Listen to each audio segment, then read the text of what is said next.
Welcome back, Focus Learners. Today, we're diving straight into a complete due diligence explainer on a seriously fascinating clinical stage biopharma company, Vicore Pharma. We're going to break down their science, their corporate strategy, and the massive, massive market they're targeting. Let's get right into it. Here's the game plan for today's explainer. First, unpacking the IPF market. 2, the science of Buloxibutid. 3, strategic leadership and expansion. 4, financing the Aspire trial. And finally, market sentiment and outlook. Kicking things off with Section 1, unpacking the IPF market. So think about this for a second.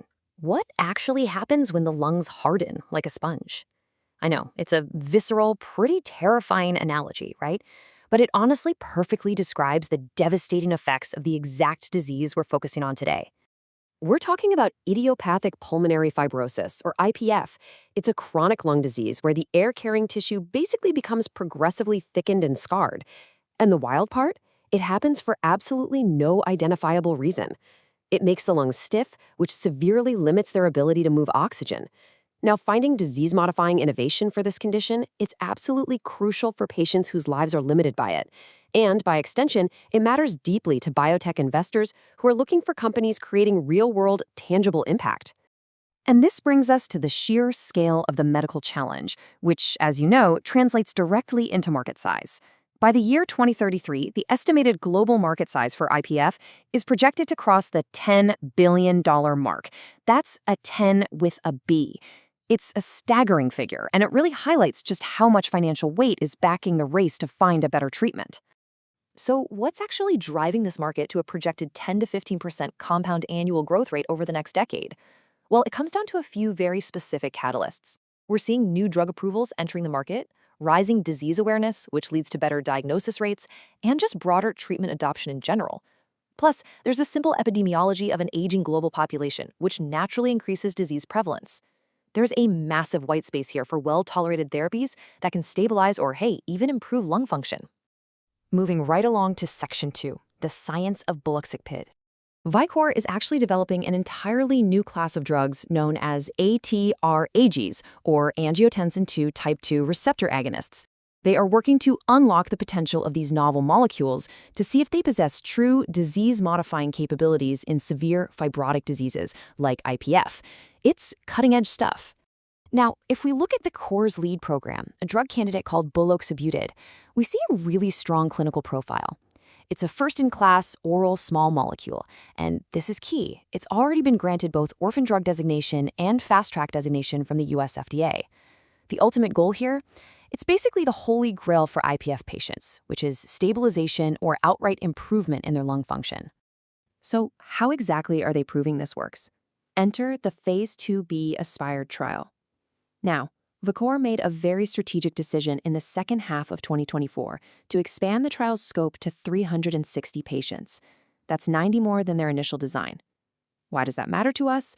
Because by adding more patients, they significantly enhance the statistical power to detect meaningful differences in lung function. And even with this expansion, they're still targeting full enrollment by the first half of 2026. Highly anticipated top-line data is expected about 1 year after that. Which brings us to Section 3, strategic leadership and expansion. Recently, Vicore pulled off a major corporate maneuver, a U.S. dual listing. They've officially commenced trading on the NASDAQ stock market under the ticker VCRE. This is a vital strategic step. I mean, it opens the stock up to a much broader pool of US-based, biotech-focused institutional and retail investors. It's a real game changer for expanding their access to capital and overall visibility. And who's exactly guiding these major moves? Well, the board of directors features some pretty incredible pedigree. They're bringing in decades of leadership experience from pharmaceutical giants like AstraZeneca and Pfizer. As an investor, you absolutely want to see this level of big pharma experience when a smaller clinical stage company is navigating complex global trials. We should also note a recent, very purposeful realignment in their scientific leadership. Vicore just appointed Rob Slack as the new Chief Scientific Officer, but the crucial detail here is that his predecessor, Johan Raud, who has over 25 years of drug development experience, by the way, he isn't leaving. Actually, he's transitioning into a senior advisor role. This ensures continuity and keeps all that vital institutional knowledge in-house, while still bringing in fresh leadership to drive the science forward. All right, let's look at Section 4, Financing the Aspire Trial. To actually fund these ambitious plans, Vicore recently executed a highly successful directed share issue. They raised approximately 48 million US dollars, or about 455 million Swedish krona. Let's break down exactly why this is such a big deal. Securing this capital acts as a massive de-risking event for the company. The net proceeds extend their cash runway all the way into the second half of 2028. If you remember our timeline from a minute ago, the Aspire trial top-line data is expected in 2027. So this means the company is fully funded well past its most critical expected data readouts. It completely removes that immediate overhang of needing to raise cash in what can be a challenging market. Now, you might be wondering, why did the board choose a directed share issue over a traditional rights issue? Well, a directed issue allows for way faster execution and lower costs. It avoids the higher risk of adverse share price effects, not to mention the costly underwriting fees you get with rights issues. But most importantly, it intentionally diversifies their shareholder base. It pulls in specialized institutional and healthcare investors from Sweden, Europe, and the US, ultimately ensuring they have a fortress-like balance sheet. Finally, Section 5, Market Sentiment and Outlook. Currently, VCRE trades on the NASDAQ at around $13.78 per share.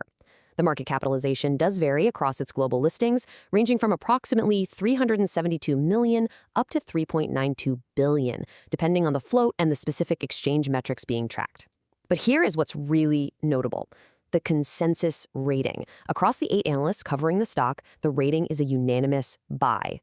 Building on that buy consensus, the current analyst average price target sits at roughly $28.14. That represents a potential upside space of over 104% from current levels. Now, quick reality check. It's always important to remind ourselves that analyst consensus is a projection based on current data, right? It's not a guarantee of future performance. However, it does provide a very clear window into the institutional sentiment surrounding Victor's pipeline and that recently extended cash runway we just talked about. Which brings us to our final thought. With a fully funded cash runway through 2028, top-tier board leadership, and a newly expanded Aspire trial designed for absolute maximum statistical power, has Vicore Pharma optimally de-risked its path to unlocking a $10 billion market? The key milestone to keep your eye on is that first half of 2026 target for trial enrollment. Until then, the foundation is clearly set. Thank you for joining me for this explainer, focused learners. Stay curious, keep analyzing, and I'll catch you in the next one.